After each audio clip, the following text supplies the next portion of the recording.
Football might be over, but NBA, college basketball, and the NHL are in full swing. And the only place you should be betting on these sports is at betonline.ag. BetOnline even covers awards, TV shows, and reality TV. BetOnline has hundreds of props with real-time odds on almost anything you can imagine. And of course, the 24-hour online casino. Head to the website or use your mobile device to sign up today and receive your 50% welcome bonus on your first deposit. That's betonline.ag. BetOnline, your online sportsbook experts.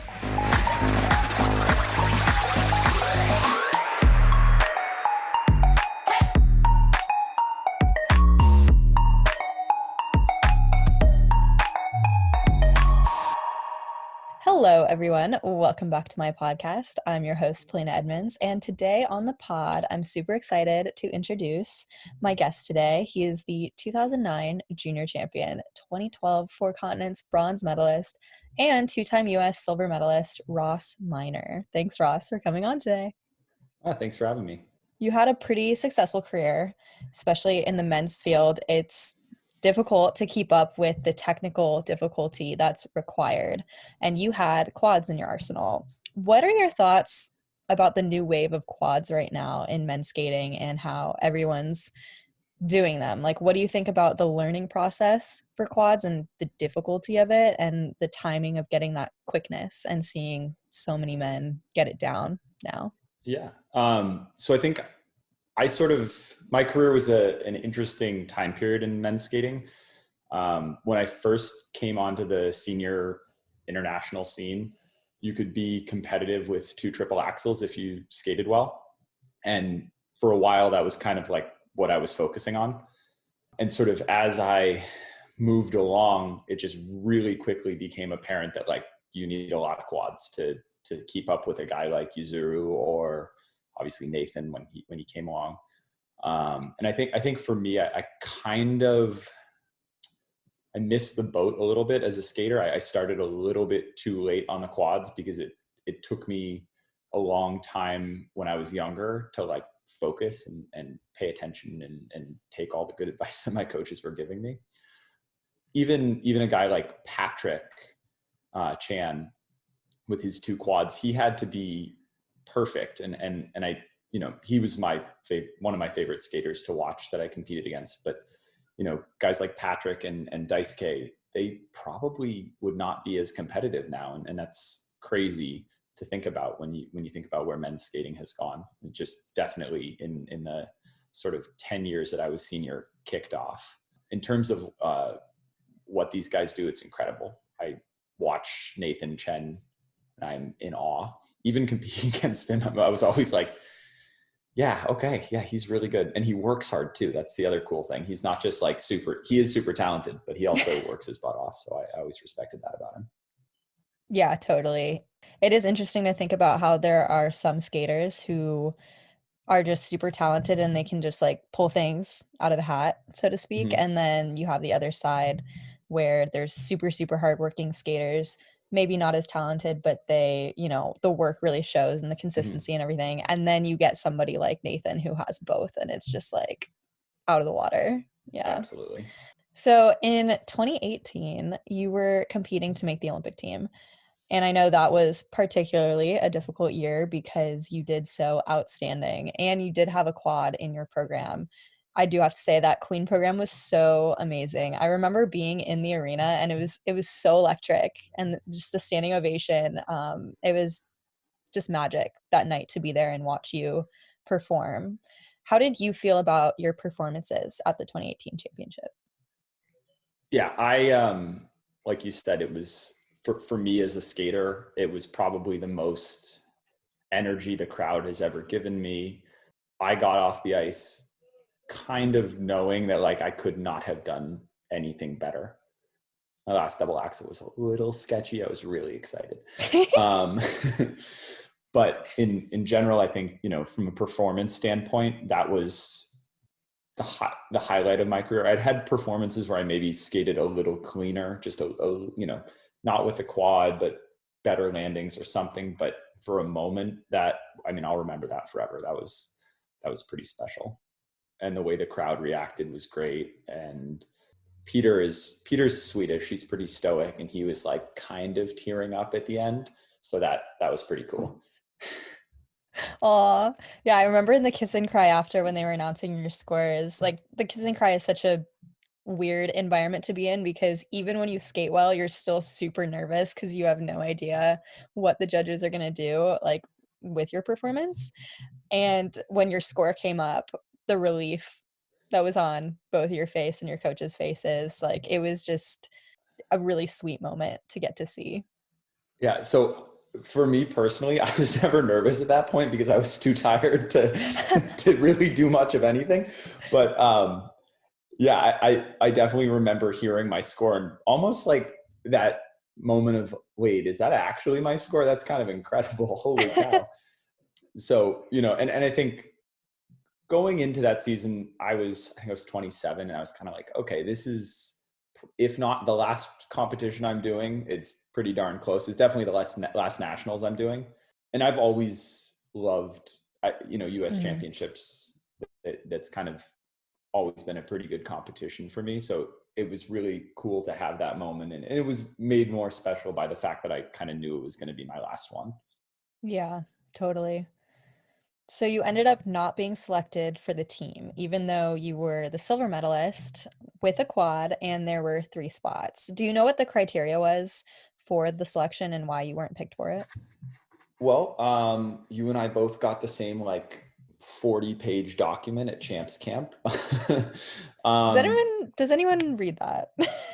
so I actually did because those meetings were always rather long and it was sitting in front of me. So I would like peek through it. But, I think I kind of got into the weeds of like how everything works afterwards. And basically the United States Olympic Committee requires that every governing body has a set of criteria to determine who they're going to send to the Olympics. And to me, US figure skating wrote a document that was purposefully vague so that they could basically do what they wanted. Yeah. Um, and I think there are valid arguments for why you would do that. I think like take Nathan for example. If he's injured at nationals in 2018 or like gets the flu 2 days before and can't compete, like you're gonna send him to the Olympics. Like that's the move. He is a medal contender. Hopefully he will be in 2 years. We're all cheering for him. But I think basically the criteria was talking about body of work, and they had 3 different categories of events in different tiers, and I had beaten some people at some and they had beaten me at others, and it was probably always going to be a tight call. But I do think as an athlete you kind of get it in your head that if you work hard and you do what you're supposed to do, you'll be rewarded for it. And I think as a male figure skater, especially, that's easier to hold on to because there's not less competition, but it's a smaller pool to choose from. And so you kind of can hold on to that. And I was very lucky as an athlete. A lot of good things happened to me. I got a lot of opportunities. It was, but I do think that was kind of a wake up call. Like, oh, I kind of did everything I thought I was supposed to do at nationals, Mm-hmm. and didn't really feel like I got rewarded for it. Again, nothing can take away how I felt when I skated, and that's kind of what I tried to hold on to. Yeah. It's so interesting because like you said, with the way that the rules are written, it's so vague and it leaves a lot of opportunity to manipulate, which is Mm-hmm. basically what happens a lot of the time in skating politics, right? But, with 3 spots for a team, I feel like the common gist is that they usually have a heavy favorite for maybe 2 of the spots, and the 3rd spot is always wide open. Yeah. Anybody who skates well on that day is gonna make the 3rd spot, and that really didn't happen in your case where, Yeah. in an honest way, the person who delivers on that day should get it, and it was really, really shocking to see your name left off the team after the killer performance that you had with your own background and your experience, right? It's not like you were a completely new skater. You did have a background, basically like 10 years in the sport with a lot of Mhm. stuff to show. So talk about kind of how you dealt with that. So to be honest, the thing that bugged me the most about it was that I was like second alternate. Yeah. I was kind of because I think I was behind Jason, and Jason is a fantastic skater and he keeps getting better. I've been loving his programs. The last couple of years he's seriously improved. It's been really cool to watch. But at that nationals, I think I beat him by like 20 something points. And like you said, when there is a heavy favorite, if you read the USOC's rules, it's like our goal is to get as many medals as possible. Okay, awesome. When you have people who are not going to contend for medals, then maybe you do something a little different, reward the guy. I don't know. I don't write the rules. I just tried to follow them. I agree. Yeah. How did I deal with it? To be honest, a couple weeks, and I didn't want to talk about it. And I didn't really process it until probably like last year. I just didn't really deal with it. I kind of like pushed it out of my brain. And, I think one of the things that helped me was Peter. I remember Peter telling me one time, like, he's always really good with perspective. He's just great at that. I remember just having a conversation with him saying, did you think that was going to make you happy if you had made the Olympic team? I said, well, I don't. And he's like, look around all the people that are Olympians. Does it necessarily make them happy? Are they happy people? And I was like, okay, yeah. Yeah, okay. I can deal with that. Some are, but definitely is not like a magic bullet. So, I think I got a lot out of my skating. I learned a lot from it, but I did not need that to validate me, I guess. Yeah.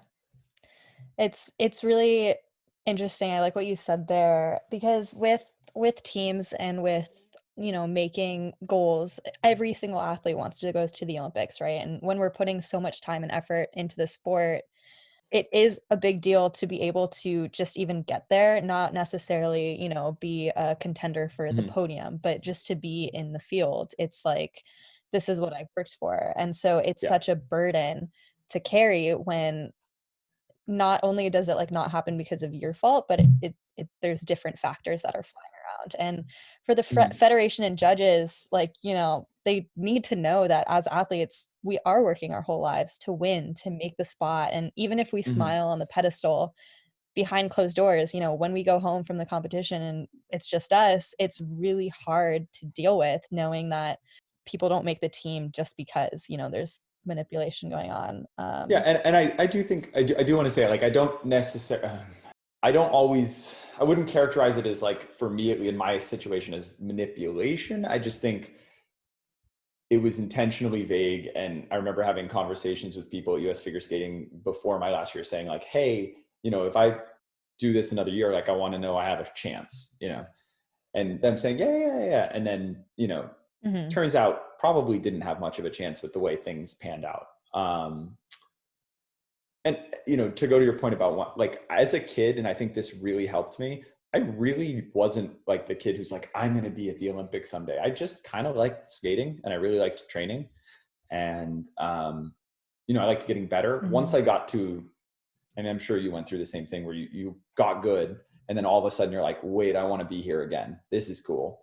Mhm. But at the beginning, I was not that kid. I was talking to Mark about that a while ago. I was like, I was not the kid who got up and was like, I want to go to the Olympics. I was like, this skating thing's fun. I get to do tricks. Yeah. That's awesome.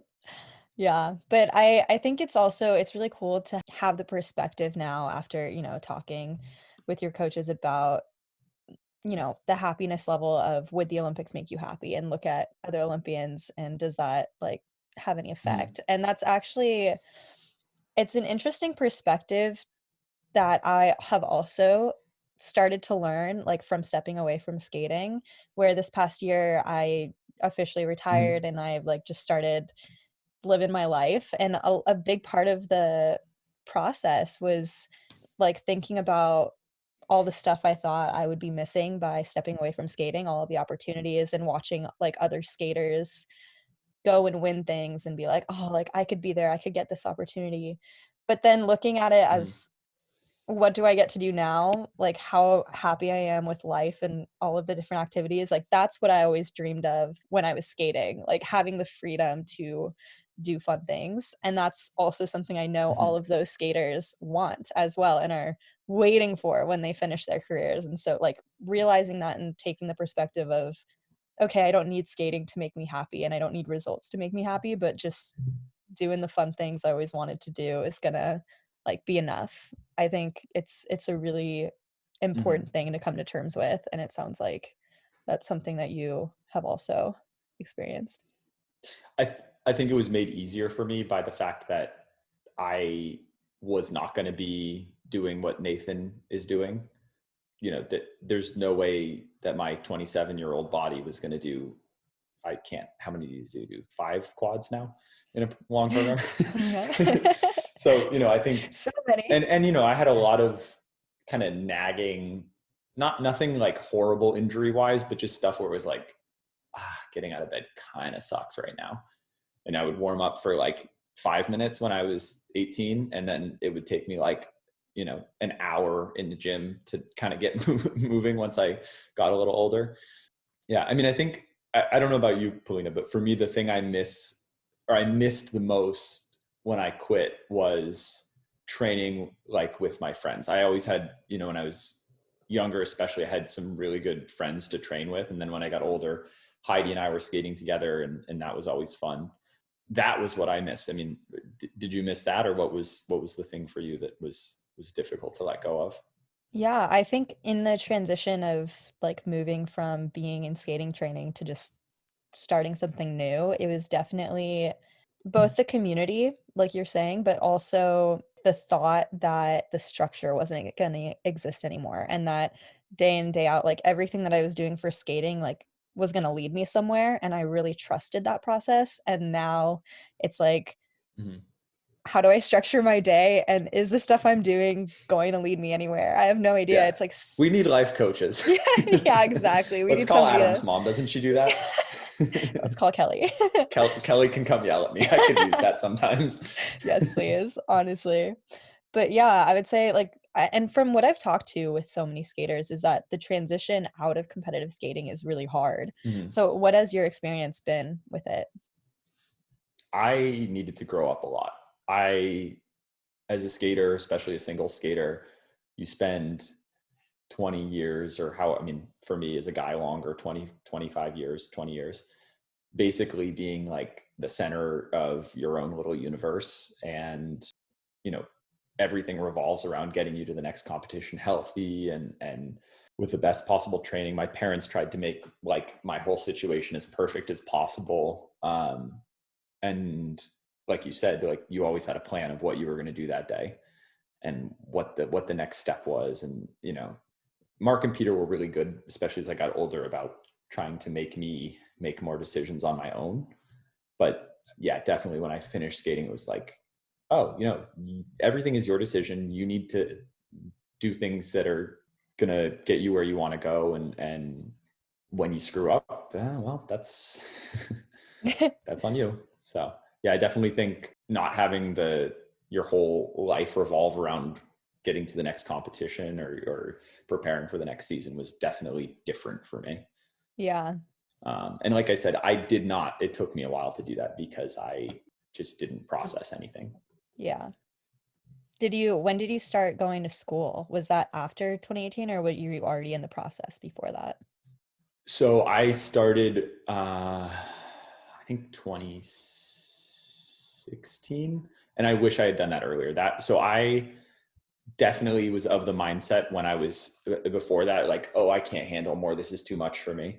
Mhm. And I actually think that the weight of responsibility of school probably would have been a bit of a gift to me to have to like do something else, because as a person who's just skating, when you have a bad day at skating, you have a bad day, Yeah, and that's not a great way to structure your life. So I think, you know, you went like full time, didn't you?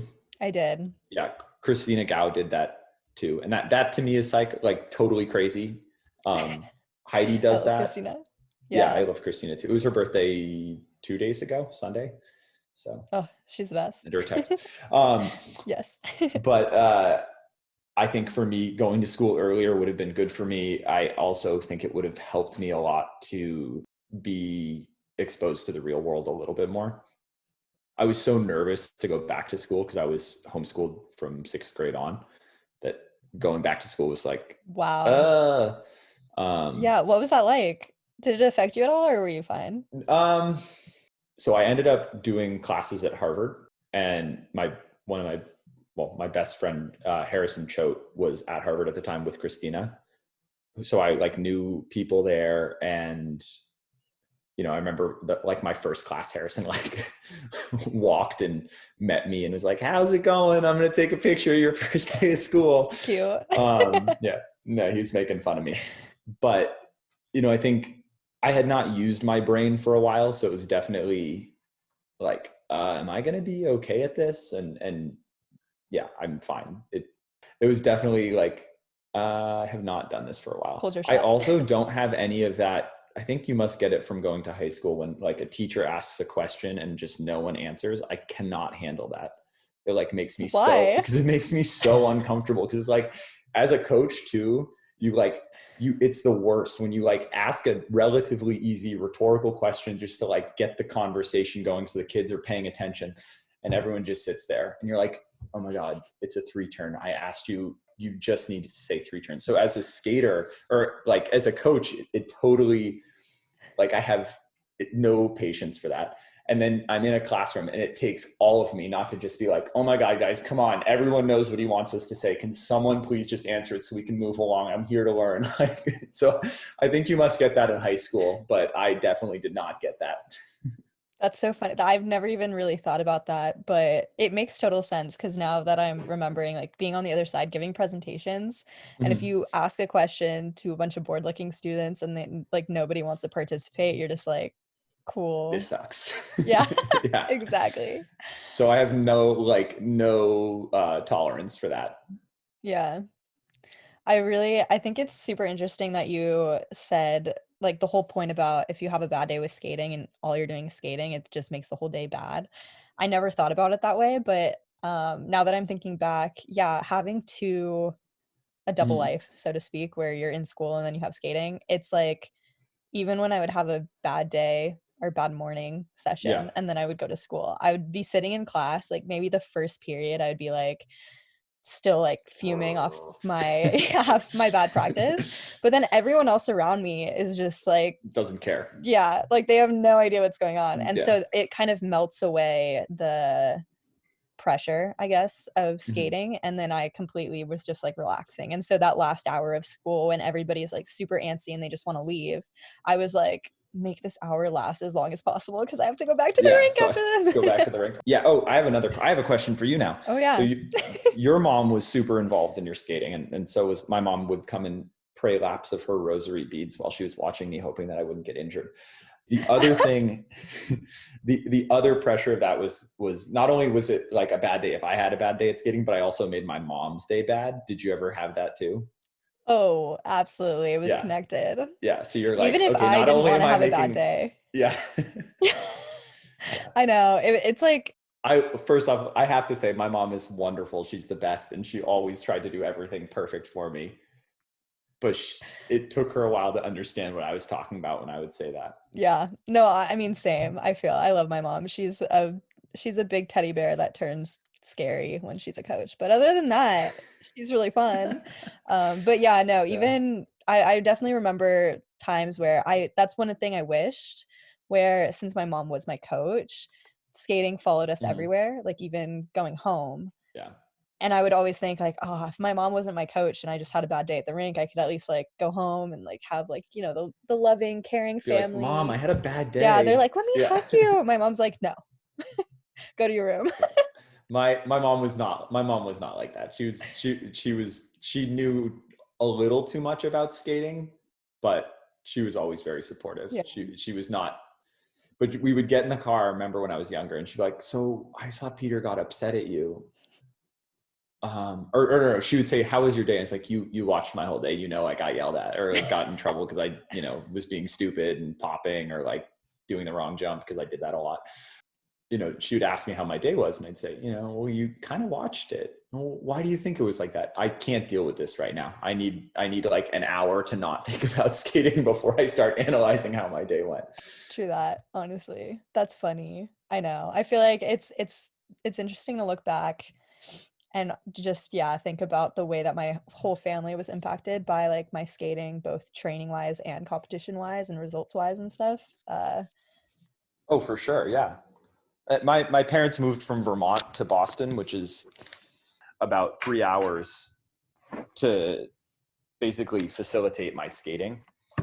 And so, that also, they never ever brought that up as something to add pressure to me, but I always knew it. I always knew I had kind of moved the whole family. Yeah, that's crazy to think about. I actually was just having a conversation with my dad the other day about my family was like thinking about moving to Los Angeles when I was in like going into middle school because my dad had a job opportunity out there. But he didn't end up moving there and he just flew there like every weekend or something. Yeah, my dad would drive to Vermont for business. Yeah. Yeah, and I was like, "What? That's you're taking a flight 6 hours like every week. Why didn't we just move there?" And he said, "Because the amount of time it would have taken you to get to the rink, whichever, like, rink they thought would be best for me to train at, the best coaching, it would have taken longer than me just hopping my hour flight to LA." And I was like, "Oh my god, like, the Yeah. commute of skating." Yeah. No, my It's so crazy. parents did everything to help me skate, which I mean, yeah, it's crazy when you think about it, but it made me happy and they were happy to do it. So, I think Yeah, that's same. cool. It's really important to have a good support system. I think it's vital. Like I could not have Yeah. been anywhere near as good. I mean, not even just, the financial and the logistical stuff, but I remember, I think it was my first senior nationals or what would have been my first, I really hurt my ankle right before it. And I remember saying to my dad, like, what if I don't ever come back from this? Like, what if this is the last thing and he's like, Ross, you are so much better than we ever thought you were going to be. So like everything now is just icing on the cake. If you're having fun, go for it. And I was like, wow, thank you. That takes a lot of pressure off. That's so awesome. It's also something that I never realized, like, was so important. Like you just said, it was vital. I was talking to another skater that I grew up with skating. We competed since we were like 7. She was from Los Angeles. And she was telling me, the way her support system went was much more of a negative Mhm. influence where she wouldn't have positive reinforcement, but more so, like Mhm. all your competitors are better than you, like that kind of mentality to spark motivation. But in turn, like now when she looks back on skating, she's just kind of like, yeah, I don't want to go back. Versus like my own experiences, Yeah. I loved the whole process, even when things didn't quite go the way I would have wanted them to. Like I'm so thankful that I had the positive reinforcement from my Mhm. family. Yeah. No, it was always a goal of mine to not leave skating bitter. Hmm. And obviously the way I did leave skating, it made that more challenging. But, I think that having the support structure, including Mark and Peter, including Heidi, including my friends when I skated, and my parents, made that a lot easier to do. Yeah. Knowing that my skating did not define my worth as a person for other people really helped me. I think it took me a while to figure out that my skating didn't define my own self-worth. I think in a sport like we have, you constantly are working as hard as you can, not knowing if it's going to, not know, you're not going to get a time. Someone's going to watch you and say like, oh, I liked that. I shouldn't say I based what I thought of myself on how other people thought of me, but when I was training well, I obviously felt a lot better about myself than when I was struggling. Yeah. It's just harder. I mean, I think that's the nature of skating. I think like for the last 3 years of my career, everything except for the last season, I was working just as hard those other years and just not having the results through injury and lack of confidence. And, you know, you're doing all the right things, but it doesn't always happen. And so I think, you know, having that support structure that's kind of in your corner no matter what is so important to, you know, stick with it and get something out of it that's positive.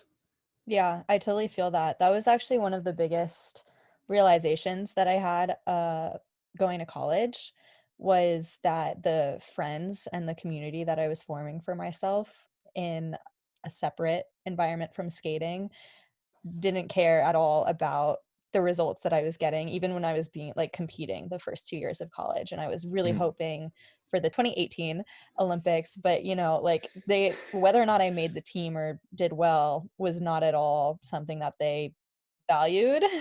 No, I mean, I feel like people are just like, wow, that's cool. You're there. Like you're competing for that. Yeah, exactly. And then same, like once I kind of took a step Or back. like, damn, you're on TV. Exactly. It's like not, they don't understand Yeah. the scope of what's going on, and that makes it a lot Yeah. better because it takes the pressure off. But at the same Yeah. time, you know, like I also felt a lot of my value as a skater was like through the results that I was doing. And then Mhm. stepping back and realizing that even the environment at my ice rink, with the coaches that are there and all of the kids that are there, even with me taking a step back, I was still getting the same amount of like respect and curiosity of what I'm doing with my Mhm. life now and stuff like that. That was really, really nice to feel. Crazy how quick it fades though, Yeah, isn't it? it is. Are you at the point yet where like kids have no idea who you are? I feel like for sure if I walk in somewhere, like nobody's gonna know unless they're told. Yeah. I mean, the rinks in your area. Yeah. But like, Yeah. I remember like, it was so quick. It takes like 2 years. And then all of a sudden they're like, what, but you're not Nathan Chen. I'm like, no, I'm not. You're right. I know, It I feel that. was also bad because there were a couple, we were, you know, it was the number of times I was on a podium with like Jeremy Abbott, Ricky Dornbush, Grant Hochstein, me. And it's like, pick us out of a police lineup, try. Like we all are like same color hair, same color skins, like just, you know, pale dudes. I guess Ricky gets some Southern California Hashtag pale sun, dudes. but Yeah, not me. Ricky out here, physics guy, getting the tan. Yeah. Oh, I miss him too. Man, what a blast from the Yeah. past. I think he's back in LA from what I heard. He was in Austin for a while doing something financial. I get really confused when I talk to people about stuff like that. About the finance, aren't you an econ major now? Econ major. Wait, so talk about how you chose what to major in. Because yeah, um like what was that process like for you? I okay, so I basically just kind of enjoyed econ, and I figured it was a relatively broad field where I could use it for a lot of things. And I ended up there was one course in particular that I took that was just really, really interesting. Almost killed me. That was really a lot of math that I was not ready for when I started the course, but figured it out. It was about like this branch of economics called game theory.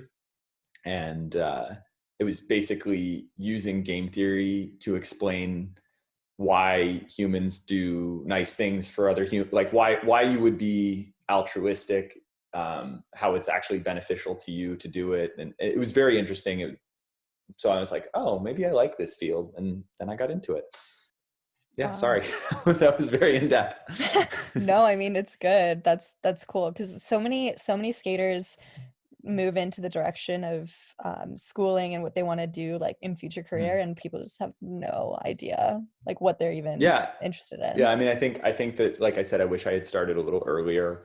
It would have probably made it easier for me to jump into more, to be able to feel like I could get into more things.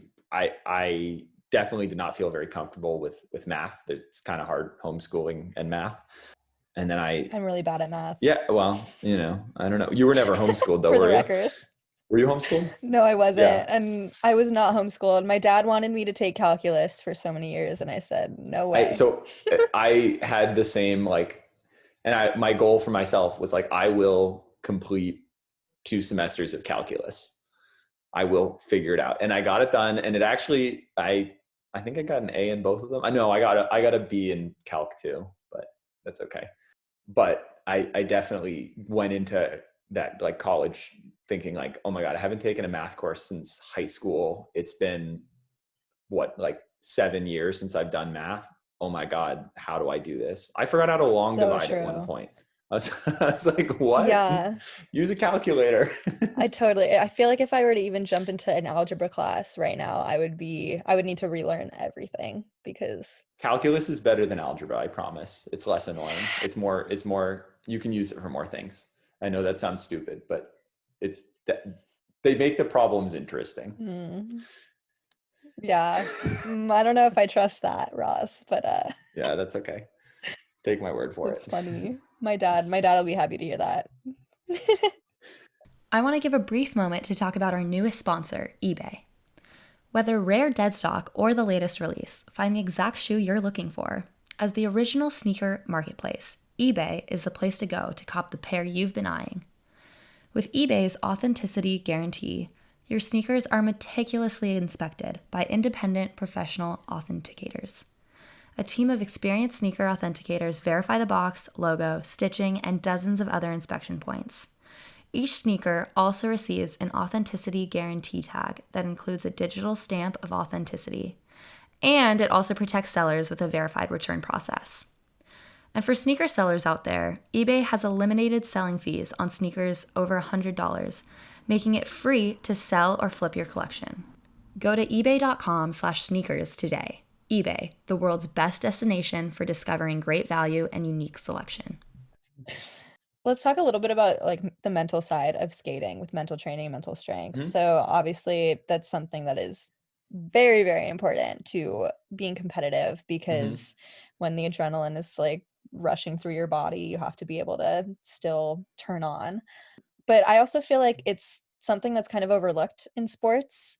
We don't really get that much structure in what to do mental training wise. And we kind of have talks about it once a year at Mm-hmm. Champs Camp, right? But it's not always the most helpful because it's just that 1 week. And then it's up to us to figure out what we need as athletes. But it's not really, we're not taught like a million different avenues to go in for what's going to work, right? So, how did you feel about? Yeah. So I completely agree with what you're saying. I think I would go further. I would say not only is it kind of overlooked, I think it's in some ways kind of stigmatized. Mhm. Um, I think a lot of skaters associate, like, I mean, I saw a sports psychologist for years as a skater, and I considered it like a vital part of my training. I would go to Harvey Dahlberg Mhm. every week, like every single week. Sometimes even I didn't have enough to talk about. Like you're like, okay, I kind of don't know. It's not really training season, but let's talk. But I think that so many times in skating, people look at it as somewhere you only go when you have something wrong with you, where like, I can't perform under pressure. Instead of like thinking, I thought about it as I train my body constantly. And if I can do it once, I can do it in theory every time. What's getting in my way? Well, my mental training is getting, I have not trained my brain to do it. You know, I think that's a little simplistic of a way to think about it, but it is definitely true that, you know, as a skater, a lot of the mistakes you make are not physical mistakes. They're mental, or, you know, I'm not mentally ready for this moment, or I haven't pushed myself, or I haven't believed that I could do something when clearly I can.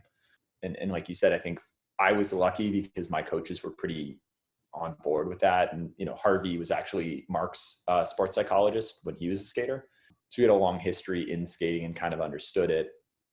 But it was so important to me as a skater to be able to kind of work on that aspect of training as well. I would make every year a CD I would make with my music and me like talking what I was going to think the whole program.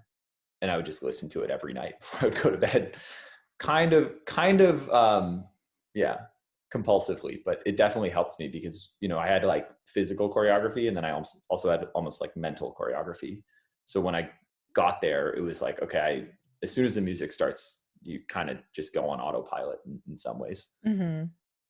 Yeah, well, it's interesting because the whole autopilot thing, coaches are always telling you, especially when it comes down to competition, it's just muscle memory. Like, just shut off, be robotic, Just like do it. do Just it, do it. just do it. And Yeah. it's the same thing though for the mind. We have to be practicing the kinds of things we're going to tell ourselves, and you can't get too ahead of yourself. Coaches are always saying, focus one element at a time, like don't go too I don't, far because as a then you're going coach, to I mess don't know up. how many times I've said that. I must have said that a million Yeah. times. I know, and it's so true, and it sounds so simple, but again, It people works. keep messing up. Like, Yeah. yeah. So yeah. And I also think just, in addition to the mental training as a way to improve performance, I think in the same way that you do off ice training to reduce the risk of injury, you should do mental training to like avoid as best as possible, sort of the mental injuries that come from doing something as difficult as figure skating and being a teenager under that sort of high stress environment. I mean, I think when you as a skater can get through the difficult times, it definitely helps you and builds you as a person. But they're really hard. Like it's hard. I mean, as a coach now, I think, especially with COVID, it's really hard on these teenage kids. Like this is a tough time for them. And when you can get through it, it's gonna make these kids stronger, hopefully. But it's tough, and to add skating on top of it is another layer that's just another stress. But I really do think there are a lot of great lessons you can learn from skating if you sort of structure it in the right way and you have the right coaches and your family's supportive and you can get a lot out of it. Yeah, totally. I think it's interesting what you say. There's a lot of teenagers who are under a lot of stress from any sport that they're participating in, or like whatever, we'll use skating right now because that's what we're talking about. But that's another reason why doing things like meditations, visualization, stuff like that is de-stressing. And it's Mm-hmm. supposed to be. And I, like, as a skater, I hated doing those things because I just get really antsy and I need to move and I need to do things. And I was told recently, like, I'm the kind of person who needs it the most because I'm so antsy. And Yeah. I like, yeah. And it was like, they're like, you need to practice it out of everyone. And I'm like, oh, I guess you're right. But yeah, Yeah. it's so stressful, and doing things to calm yourself down and to like find a zen moment that you can grasp when you are in those stress moments, like later when you're in competition and everything's going crazy. If you can find that recipe of like, okay, I close my eyes, I'm like back on my bed at home and like I'm fine. It's so, so important. And kind of like you were saying, mental training almost stigmatized because I guess if you need more mental training, it's kind of looked at as like, oh, you're kind of mentally weak from a competitor standpoint, and we only want strong people. Yeah. But it's just such a wrong way to look at it because it's combination. You have to be physically, obviously, trained super well, but that's going to amount to nothing if you don't have the mental training to pair it with. And that's what we see so many athletes. They physically are amazing in practice, and then they come out onto the stage and they just can't perform well. I mean, and I also think through your career, it totally changes, as you were young when you came up, and I'm sure you didn't have much doubt at that point. You were just like, I am going to skate great. And you did, and you were awesome. And then you get older and it's like, wait, So hard. It's so much harder. I know what it's like to be good. And I know all the good things that come when you are good. And oh my God, wait, I want to get that again. And it's a different feeling to chase and be chased. I think is Yeah. how I would say it. I think, Mm-hmm. and figuring out how to be good in both scenarios is probably the hardest thing that an athlete has to do as they grow up. I mean, I think, look at all these kids that are great when they're young and then they don't really go anywhere. They don't go as far as you think they're going to. Mm-hmm. And the people who are, like, look at Nathan.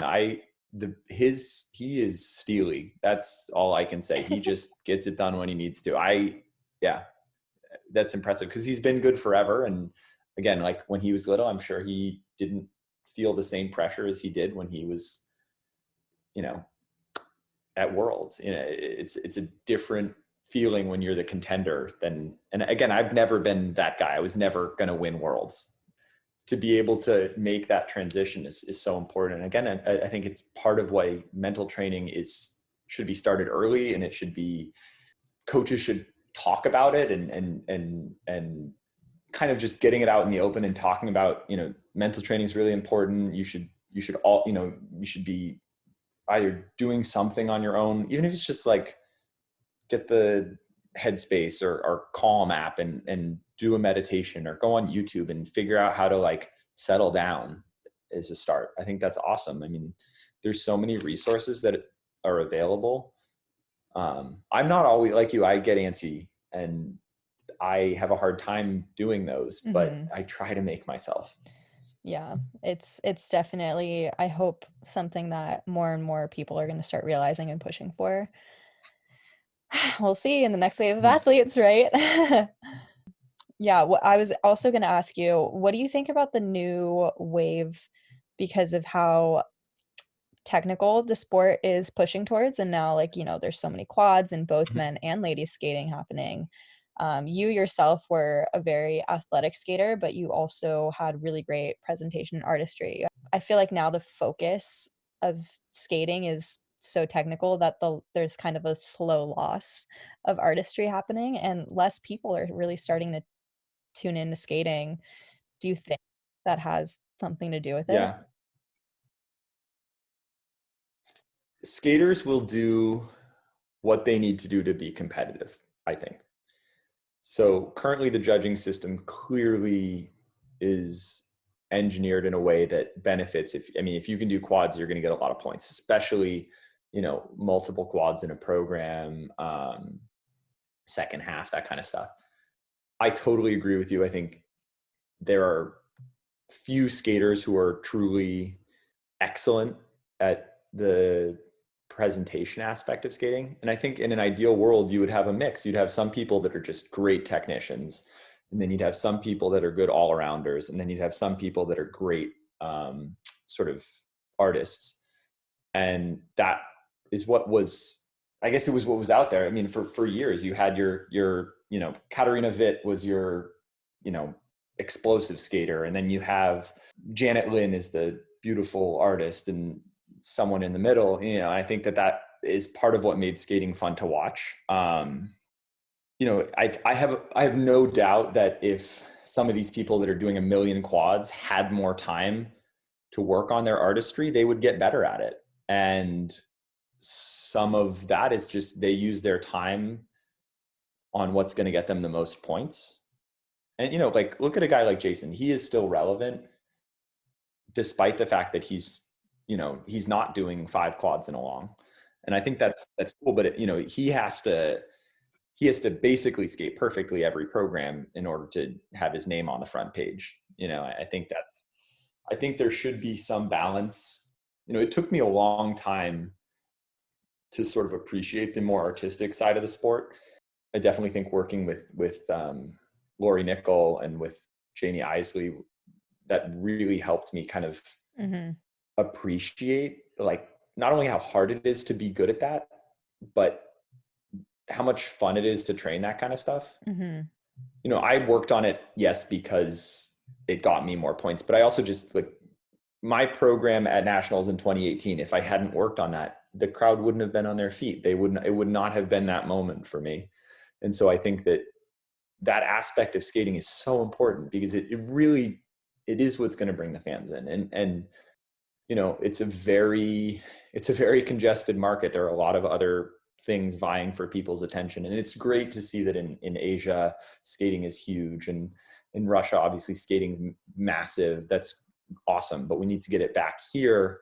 And I do think that, like, I think Elaj, he's a perfect example of a guy who's like kind of modernizing skating and doing something that's a little different. And I don't have TikTok, but I hear he's a big deal. I know. I honestly don't have TikTok either, but he's always posting it on Instagram too. And he's incredible to watch. I think 2 Skate Canada short programs in a row, he's the nicest guy, but we like hit each other after like warm up pattern at the beginning of the set, or the beginning of the 6-minute warm up. We like bumped into each other like 2 years in a row. And I'm like, you're going to think I'm like trying to knock you over. It's like, no, no, no. It's all good. It's all good. That's so funny. Yeah. He's so artistic, but in like a very masculine way, if that makes sense. Like it's Mhm. special. Yeah, Yeah. very And it's very modern. Yeah. modern. It's very, it reaches people who like aren't Yeah. going to get ballet. Like, yeah, ballet's beautiful and I love it. And I love watching balletic skaters. You know, Carolina Costner is like She is. a god to She's me. amazing. But, you know, I think someone like Elaj who, I mean, Elaj clearly has some ballet training. You need that to be that good. But, you know, what he's doing reaches a generation of kids who like are never going to get someone doing like a ballet program. Yeah. It's very like his own style, but it's Mhm. kind of like what's trendy and popular in Exactly. Yeah. normal kid culture these days, which yeah, it's Kid very culture. translatable. We sound Kid so old. culture. I know. It's so Even that's what's so nuts to me also is that I always felt like I was the really young person bringing whatever was trendy to all of the older skaters in the senior division, and now I'm just like You're I one don't of us. even I don't want a TikTok. I don't want to see what kids are Yeah. posting on TikTok these But days, and then I'm like, "Oh god, when did I get to be where I am now?" it's worth it. I turned 30 this year and I don't feel any different, but it definitely was one of those like I was on a Peloton ride and I saw the little like Ross Minor 30s Boston and I was like, well, that's depressing. No, you're in your 30s, flirty 30s. Come on. Yeah, you're definitely younger If you could improve one thing in the judging system, what would you change? Hmm. If I could change, that's a good question, Polina. I try. Oh, I have so many different things that I would think You could about. say more than one, Yeah. honestly.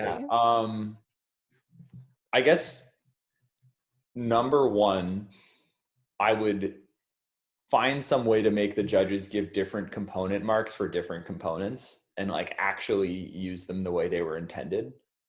So if someone can't skate nicely, but does a great program or like does it, you know, has a great performance, their performance execution should be like a 9, but their skating skills should be like a 6 or a 4. Like I think that would be big. And then I would bump up the factor too. I like that. Because I think what happens Yeah. is everyone just stays in this tiny little corridor and you know, I have never been a judge and I would be an absolutely awful judge because it's too wishy-washy for me. I think in like that was clean, that wasn't clean. I need to like I can do tech panel, I could not do judge. I have so much respect for people who do that. But I think it seems like it's safe to stay in that little corridor of like, oh, this skater is a 9 skater and if they have a good day they're going to get 9s, and if this skater is a 6 skater and if they have a good day they're going to get 6s. And I think that, you know, it's hard when you watch 24 kids go do a long program, but it would be cool to see um, the different components sort of weighted differently or used differently. And then I would probably just go in and like change the values of things, but that would probably be a little self-serving. Just let's make those quads worth a little less. That's funny. I like triple A, but that points to that one. Yeah, that's actually a super good point. I think basically what you just said would be a lot more honest judging. I don't think you can win as a judge. No matter what, you're going to make someone angry and someone's going to disagree with you, and it's subjective and it will always be subjective. That's part of skating. You know, there will always be differences of opinion, and that's part of what makes it popular too. It's like everyone can sit there and be like, that judge stinks. I can't believe that East German judge gave her a 4. What's she watching? Oh my God. And I think that's part of what makes skating fun for people to watch. I mean, everyone can be an expert, and that's, you know, part of the allure, I guess. But Yeah, it would be cool to see the judges be able to use the component marks a little bit more freely. And and please, God, make it shorter. Find a way to make it take like 20 seconds, not 3 minutes, because that is what's killing skating. Just going to say it. Commercial break between every skater is too much. It's way too much, honestly. And it's just, yeah, I think that would also be nice to just like know your score immediately and not have to sit there and wait and then start like reprocessing things and be like, You what's really going didn't, on? did you? I would get so nervous in the kiss and cry because I never knew if I was gonna get like love from the judges or not. Even no matter how I skated. I don't think I had an ounce of adrenaline left in my body to be nervous about anything. I just was Yeah. so spent by the end of my program. And yeah. Oh my, I mean, I before will my program, say I would get out there and be like, how many doors are there and which one can I get off before I do this? But then when I was done, I was like, okay, like that was good. I don't really care what the judges say. that's so I mean relatable, but also I would end the program if I skated well. I was like, okay, like come on, this has to be the one that like gets me somewhere.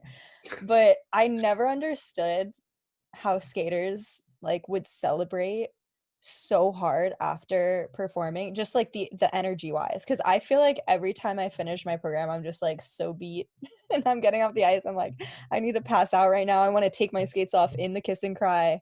And then I see so many skaters with so much energy. My feet would cramp every single time in the kiss and cry. That I was like, I need to get my skates off now. I've done it a few times where I just take my skates off in the kiss and cry and I walk like barefoot back. Mix zone. I needed all the height I could get. I had to leave them on. Oh god, that's so funny. But yeah, it's crazy. Well, last question. Okay. What are you doing now? You're still in Boston. Yeah. I'm still in Boston. In my professional life, I'm coaching and going to school. I work with Mark and Peter. That's been an awesome opportunity for me to, basically get to work with all their kids and learn from them on the other side. So I'm finishing up school, and I guess for fun, I've been skiing and playing tennis a lot. So finally getting back into some sports and enjoying that. That's awesome. And you look like you're living life, so that's awesome. I am trying to get the most out now. I never got to take vacations for skating and now I'm just like, how many trips can I get? Yeah. Okay. I have a question for Yeah. you too. How much, when I competed, I would like go to my hotel room and go to the rink, and that was about it. How much do you regret not taking advantage of being in all these cool Oh my places? god. Because I didn't. I was really bad Yeah, about no, so much. Like that's another thing that I look back at skating and I'm so grateful that I had the opportunity to travel to so many different countries and I can say I've been all these places, but then I'm also like I was there but I didn't see anything. Like I maybe had half a day at that. the end of the week maybe to go and like Yeah. see. And I don't think it would have affected my skating to go, sightsee. No. It probably would have made me skate better. But I was so like, I have to make everything perfect that I didn't really, I didn't take advantage of it. I remember like Yeah. I've been to Japan like 5 or 6 times, and I probably have spent 5 or 6 days exploring Japan when I was there for at least 2 months of my life. And I probably spent 5 or 6 days seeing this amazing country that every time I would go, I'd be like, this is so cool. I got to see more of this. And then I'd be like, but I compete in 4 days. Yeah. Like, Yeah. No, exactly. It's so true. I think it is important for skaters to like have their focus and, not get too like unfocused through sightseeing and whatnot. But at the same time, there's a balance. I definitely think it's important. Yeah, there's definitely a balance and it's important to go and like do things when you do have free time, especially if you don't have a practice in the like, second half of the day or something like You that. have like a morning practice. Okay, well, great. You're done at 10. Why don't you go like see downtown, Ross, instead of sitting in your room and watching Netflix? Yeah, I was just gonna say. Yeah, no, I totally agree. And it's crazy to think about. Yeah, like I was in Japan 3 times and I don't remember going to Tokyo at all, even though I know I went, but I was probably there for an hour. I don't remember even what it really even looks like. And then I was in Kyoto. I remember I went sightseeing with Simon. Snap here. Yeah, Yeah. and it was so fun. I remember like we saw the Golden Palace, which Yeah. was like the Awesome. screensaver on Apple. And that's all I could think about was I was like, I'm looking at this screensaver in real life. And then I was like, why am I even thinking about Apple right now? Like this is real. Yeah. I was lucky. I will say, actually, I did NHK and then Cup of China back to back, but there was a week in between. And US Figure Skating paid for me to stay there for a week, and I trained at Akiko Suzuki's rink. Oh, Now, that's fire. that week I did go to Kyoto, and I did do a little bit of sightseeing, and Kyoto was amazing. But I'm just like, what were you doing? You were in all these cool countries that like no one ever goes to, like Croatia. I mean, I didn't go to the Dalmatian coast, which people do go to, but this beautiful town. And I think I went downtown like once, and the rest of the week I just spent in my hotel. It's like, what Yeah. a waste. Exactly. That's something I was talking to my mom about actually, because I went to JGP Mexico in Mexico City. Like that was my first You junior needed Grand to rest. Prix. It's way too much altitude. I know they need to never have that there again. I mean, I love Mexico City, but 8,000 feet, mm, No. not. us, I was us sea level people can't handle that. No, and I was lucky because it was just like a 3 hour or like a 4 hour flight because I was in California. But I was hearing from like the Russian skaters or like other European coaches, they were saying like, oh, if like a Russian skater gets sent to Mexico City, it's punishment because it's such a long flight and then it's 8,000 feet. Like it's torture. Well, what about Champs Camp in Colorado Springs? I hear it's in LA or in Oh, LA now. yeah, of The course heck? they make it better when we leave. Yeah. I used to have to do my long at like 7,000, what is it, 6,000 feet? And Peter would be like, okay, Yeah, don't skip anything. I'm like, it's August. No one else is doing anything. And he was like, I know. so what? And then all the judges would get salty when like we didn't skate well because we were like, we don't train in altitude We and don't this train at is pretty altitude. high. We haven't been, these programs are new. What did you, Yeah. why do we have to do this right now? And I remember one time, I think it was like, I want to say 2016 maybe. I did my long. I did quad sow, triple axel, triple Lutz, triple toe, second axel, triple Lutz, half loop, single sow, and I skipped a spin. And I got off the ice, and Peter was like, "Why would you skip a spin?" I was like, "I was gonna die. Like, I literally, like, my tunnel vision, like, vision was clouding. I needed a minute because Mark and Peter, they like you did your programs every day, 3 times a day. Especially when I was younger, that was more, we all did that. And, it wasn't ever like, it was never punishment, but it's just like, you did it and you don't stop. You Hmm. start your program, you better finish it. There's no discussion Yeah. about that. And like, that's how I trained. And so I like never skipped anything in practice. Even, I'd get off the plane from Japan, and if Peter would be like, okay, we're going to do doubles in this program, I'd be like, are you okay, Peter? Like, is everything fine? Yeah. And it was good. It helped me a lot. I was glad I did that. But I just remember getting off the ice and was like, that was when I needed that minute. I needed that like 10 I needed seconds to that. spin. Yeah. I know. That's so funny. I remember like the first year I went to Champs Camp, I did all of the jumps in the program, but I like my choreography was just such a flop because I couldn't Yeah. breathe and I was saving any ounce of energy I had to Yeah. rotate. And the judges were all like, yeah, cool jumps. Like, where's the program? So I was like, okay, bet. Next year I come, I don't do the jumps and I Yeah. Cool only work on the program. Where are the jumps? and they're like, yeah, they were like, we already know you can skate. Where are the jumps? And I'm like, I can't win. I My, just can't. my, No altitude. like the sensation I get when I think of doing a program in Colorado Springs is like my scalp going numb. I don't know why, but I just remember every time I would do a program there, my scalp would start like tingling like 2 minutes in. I'd be like, oh, we're in for a wild ride. Here we go.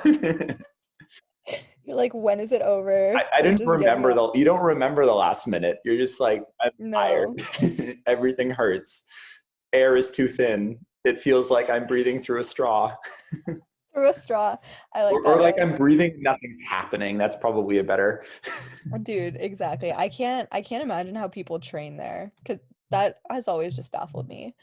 I can't do it. So the four continents I medaled at was in Colorado Springs, and yeah, that was a testament to Mark and Peter.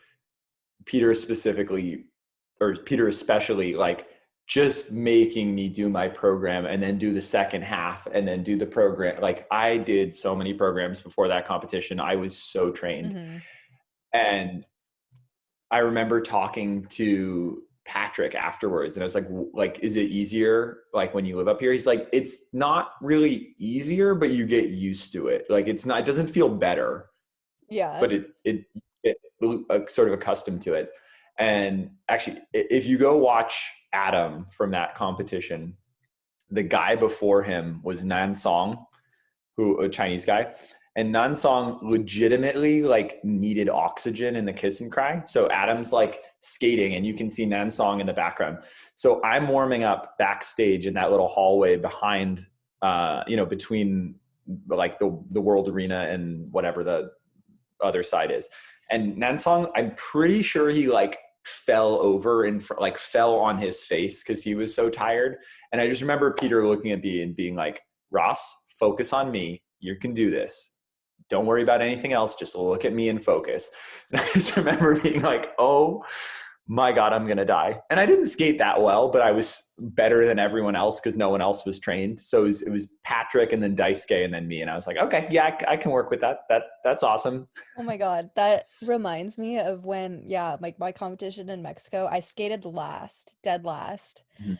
and I was the last event, so everyone was done.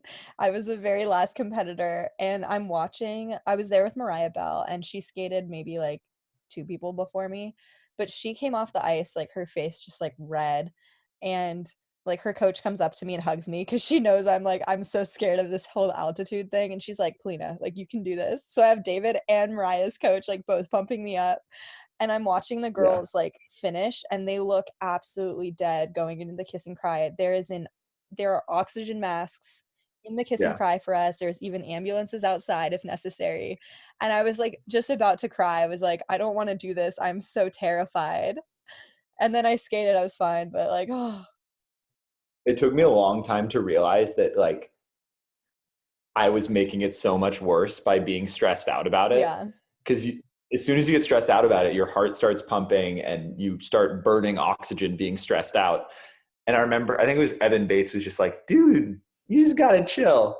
And I was like, oh, okay, I'll try that. And I did. And I was like, oh, okay, that isn't so bad. It makes it a little better. I know. I think like thinking about how everyone's in the same boat kind of puts things in Yeah. perspective too. But it was always worse because Peter, like I would see people do like I mean, Jeremy would never have his programs by that point, so he would like play music and like I don't think he was actually interpreting, but he would be like, my programs aren't done. So he would just like not do a program or not do a full program, and I'd be out there like, trying to do quads and triples, and that was not fun, but it did, Yeah. you get a little sense of superiority from that, I will say. Definitely. I always felt good when I could hit things, even when I was dead. I was like, yeah, it's August. Like, I got I'm this. good. Yeah. That's funny. I won champs Yeah, camp. yeah. They're always like, Champs Camp isn't a competition. And I'm like, not to Can't win me. champs camp. Not to me. That's the only way I'm getting through this. Exactly. Ugh, I kind of miss it. Not the skating part, but Moment just when we're all not in the a skating camp part. together and we're all just like, Yeah. woo. Yeah. The what is it? The soft serve machine in the dining hall. Oh, I think about that. It's an Olympic dessert. Sure. Yeah. That's yeah. That and chocolate That milk. and yeah, I do that. I was big on the chocolate milk. Simon and I used to go like finish our workout on a Friday and walk. There was a grocery store right across the street and get like a liter and split it. Yeah, I think my that last was champs camp, I went to CVS like a few blocks down with two of the ice dancers, and we got like Haagen-Dazs ice cream pints, just a bunch of like random stuff, and we're like, this is gonna be a good night. that's CVS. I've been there. I think we've all been there with the Taco Bell next door. Oh yes. So good. Well, cool. This was super awesome. Thanks so much for all of the insight you shared. And I think this episode is going to be really interesting for all of our listeners. So thanks, Ross, for coming on today. Thank you for having me. Yeah, I'll be excited to listen to it. I hope you guys enjoyed this podcast episode. Please let me know what you think. Subscribe to my channel, give me a rating, give me a review. Follow me on my Instagram. That's where I'm promoting this. My username is @Polina Edmunds. And stay tuned for my upcoming episodes. Keep an eye out for them, and I can't wait to talk to you guys next week.